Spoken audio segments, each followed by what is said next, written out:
जे उत्सव घडून हाडला पळय तेजेर एक दोन उतरां सांगची.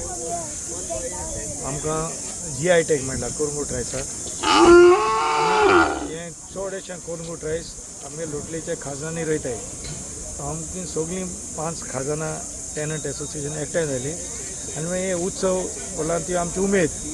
तर आमी आमच्या फुडले पिळगेक दाखोवंक कितें करून रोयतालीं शेतां, मागीर ते उकडटालीं, हाडटालीं, सुकयतालीं, मागीर केलें म्हणटा मागीर कंज्यूम करतालीं. त्यो सुलोड्यो, पेज, शीत, लोकल आमगे सगळीं लोटलेची आमगेलीं इंडिजिनस पीपल सगळीं एकठांय जालीं.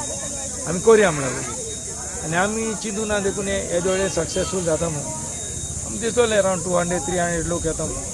आज मोर दॅन 600-700 लोक येवन गेला. कित्याक त्यो प्लेट्स बी ऑर्गनायज करता तो आमकां कळ्ळें कितू लोक येवन कंज्यूम जाता. आनी लोकांक कलेक्टिवली पळय उमेद दाखयली आमकां. आमगे फादर येयलो, इनॉग्रेशन केलें, फादर बॉलमॅक्स येयलो, BJ येयलो, ZA येयलो, सगळे एग्रीकल्चराचे डिपार्टमेंटा सगळे येयले आनी आमकां तेणी असली उमेद दिली. ते म्हणलें पयलीं तुमी केलें म्हणून आनी without any support from any one, nothing even from the government. तेणी आमकां 12,000 सँक्शन केले. That also cheque we have not received but will receive it later on. This is all the local peoples contribution. पण Albert, जेन्ना आमी पळयता की एके सायडीच्यान तुमी झूज झगडटा स्पेशली ही शेतां वाचोवपाक आनी दुसऱ्या सायडीच्यान फेस्ट घडोवन हाडटा, कितें म्हत्व इम्पॉर्टन्स लोकांक सांगपाक बाबा शेतांक कितलें इम्पॉर्टंट ती? आतां एक 3 वर्सां फुडें आमचेर एक व्हडलो दुश्काळ येयलो. आमकां सडनली सांगलें की आमच्या खाजनांतल्यान पूल वयता म्हणून. तो the new high level boring bridge. आमी स्लम जाले सारके. कितें करचें कांय कळप ना आमकां.